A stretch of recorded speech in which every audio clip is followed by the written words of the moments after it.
You've answered so many of my questions already, and I just wanted to piggyback on the last thing you said, really, which was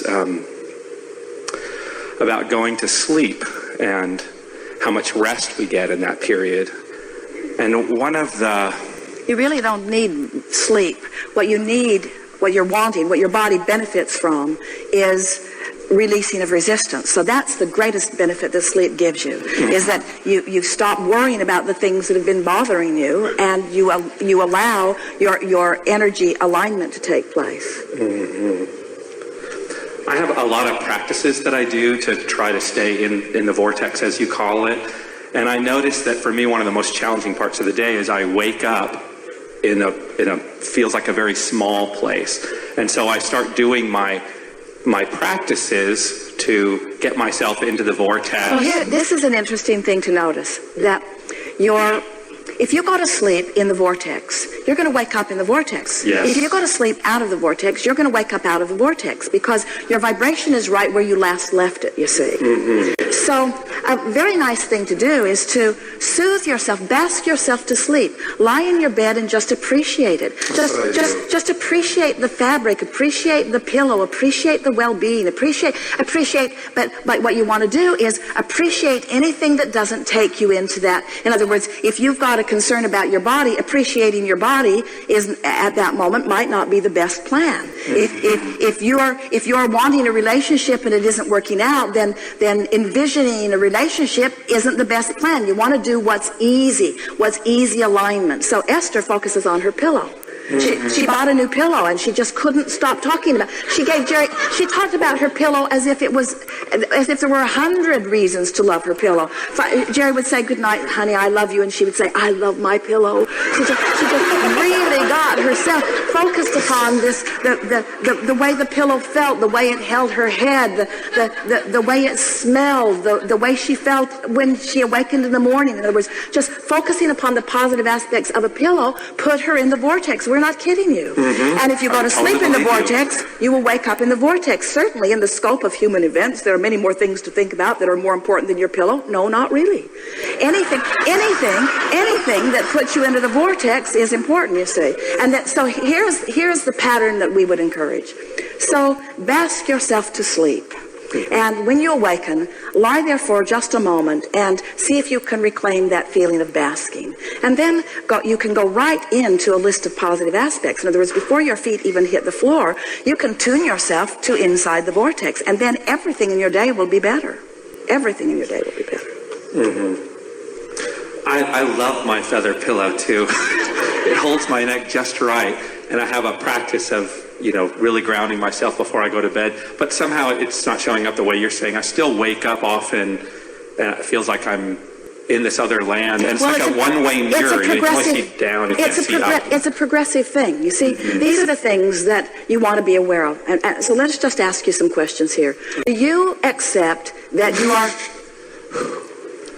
I get that through me sometimes. Do you accept that you are source energy, a part of which is expressing in this physical body? Yes. And do you accept that in this physical body that you are constantly the focused reason for an expansion in the larger part of that which is you? Do you accept that your moving through contrast, your living of your life is the reason that the source within you is having the fantastic expansion that it is having? I'm not sure. I got a little lost in there. We'll start again, because these questions will, and we're not trying to put words in your mouth. We're just wanting to activate within you something that from broader perspective you know. So do you accept that you were non-physical before you were physical? Yes. Do you accept that even while you are here in this physical body, that there's a non-physical part of you that is currently present and active at the same time? Yes. Do you accept that in every moment of conscious awareness that start again. Whether you are consciously aware of it or not, do you accept that the vibration of who you really are and the vibration of who you're allowing yourself to be are playing off one another all the time? Yes. Do you accept that the source within you is holding the highest frequency of what you have expanded to? Yes. Do you accept that unless you're doing that thing you do that sets up resistance within you, that you will be in that highest vibration. Absolutely. So, and there are these habits, somehow it happens, seem like out of my consciousness, because I'm not shining the light of consciousness. And it seems like I'm not shining it in sleep. And so I guess I'm concerned about all that time I'm waking up with all this weird stuff. Well, but it's all about what you're doing right before you go to sleep. In other words, it doesn't matter how long you sleep. If you're worried about something and you activate some resistance within you and you sleep for 4 days, when you wake up, that resistance is still going to be within you. Because the vibration is where you last left it consciously. You have to move the conscious vibration, you see. That's why, as we talk about coming into the vortex and milking it, and coming into the vortex and milking it, so that it's just your propensity for that vibration. Yes. Let's start in another place, because we can feel that we've activated some confusion around the room, and we want to be very clear about this. You're going to like this when you discover it. So, every thought that has ever been thought still exists. And those thoughts are gathered together by law of attraction. There's a coalescing of them. So there are rivers and streams of thoughts. So what you're really wanting to do is to figure out how to tune to the highest frequency of who you are. And your emotions hold the key to that. So if you can accept that all of that expansion has taken place, and that the larger part of you stands being, knowing, being who you are, and you are not beating the drum of something that's bothering you, in the absence of that resistance, this powerful law of attraction vortex will take you right to who you are. And as you're being called to it, you feel the passion of it. In other words, the moving in the direction of who you are is what exhilaration is. It's what passion is. It's what frisky is. It's what that robust feeling is. The feeling of coming into alignment. Now, you're not ever going to get it done, because life's going to, no matter where you stand, there's still going to be contrast. Even inside the vortex, there is variety that is causing you to ask for more. Yes. So you're always going to be asking for more, and you're always going to have already become more. So your work is always the same, to allow yourself to be all that you have become. And anytime you're not allowing it, you're going to know it by the negative emotion that you're feeling. So if you just do your best to feel as good as you can, as much as you can, and especially right before you go to sleep, what you'll begin to notice is that you'll have more obvious in the vortex moments. And when you are aware that you're feeling good, that's when you want to stop and practice the vibration of it. Now, here's what all of that was leading up to. Our friend earlier, in fact, it's come up several times as we've been chewing together here already today, talking about the lives that you're born into, or the environment that surrounds you, or what you're witnessing even when you're children. In other words, what is it that sets your patterns of thought into motion? And we say, for most people, it's what they are observing. What you're observing is what causes you to begin to offer your vibration. So if you see something that's lovely, you offer a vibration that matches it. If you see something that's awful, you offer a vibration that matches it. And so a lot of where people are by the time that we begin to visit with them has to do with what their environment has been like and what they've been observing, because they're vibrationally responding to what they've been observing. So injustices or unfairnesses or sicknesses or poverty or abundance or wellness, people are they allow what they're observing to train their vibration. But that's because when they were first born, the people around them said, look at me and please me. Now, they were born with emotion that was saying otherwise. They were born with emotion that said, this love really feels good, and this hate really feels bad, and this confidence really feels good, and this uncertainty really feels bad. But a lot of people still were sort of swept away by what they were observing. The details of their life caused them to establish the patterns of thought. So, as we visit with someone like you, you have all kinds of patterns of thought. Some of them are serving you well, and some of them are not serving you very well. But the thing that we really want you to hear from us is that law of attraction is going to deliver to you the thought that matches where you are. In other words, where you are is where you are.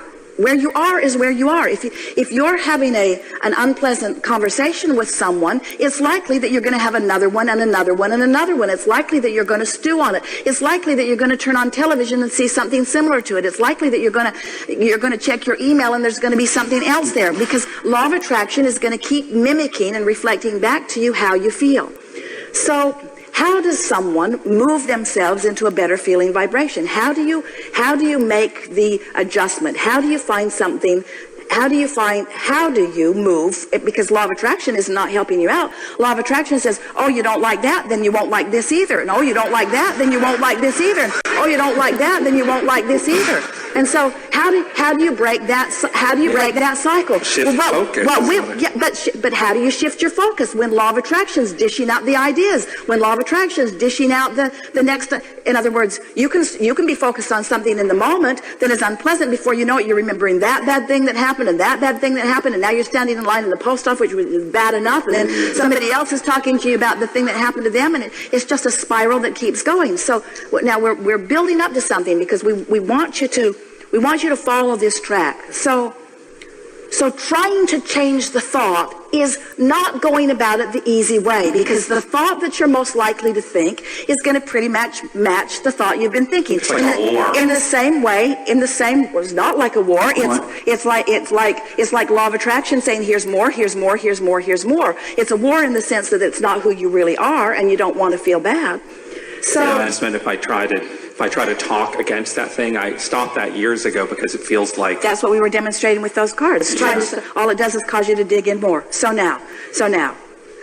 you're all there before we're even getting there. So what is the logical way to break that evil spell? Stop thought. Stop thought. Take a walk. Go for a run. Listen to some music. Meditate if you can. In other words, what you want to do is slow the thought down. Now, what we said earlier is if you're specifically negative, get more general negative, and then get more general negative, and then get more general positive. But it's much easier. Friends, it is much easier. It is so much easier to just catch yourself having accidentally stumbled into the vortex, and then just stay there a little longer until the these are the key words: to allow the source within you to tune you to the frequency that is really who you are. Because that's what's going to happen. The negative stuff tuned you. It took a long time, but the negative stuff did tune you. You can allow the positive stuff to tune you. And it will. It is all day, every day. If you could stand in your vortex where we are and see what we see, you would understand that you have the resources that creates worlds wrapped around you all the time. Always rooting for you, always knowing your value, always loving you, always knowing your capabilities, always knowing where you are, always knowing what you put there, always knowing that it's all good, always knowing that you're going to get there, always knowing that it will manifest, always knowing that it doesn't have to manifest in order to feel it. And that really is the message that we're wanting you to get here in this moment in time. If you could be happy for the alignment and the feeling that it brings, and disregard the manifestation that hasn't come round yet, if you could feel the feeling of it and align with the feeling of it and align with the power and the clarity of it and practice that vibration enough, then you'll have clear sight. The vortex will reveal to you, or better said, you'll be in a place where you will be able to translate into your manifestational world what's already vibrationally in the vortex. You followed that, didn't you? Mm-hmm. You were right there. Yeah. Yes. Thank you. Yes, indeed. Mm-hmm.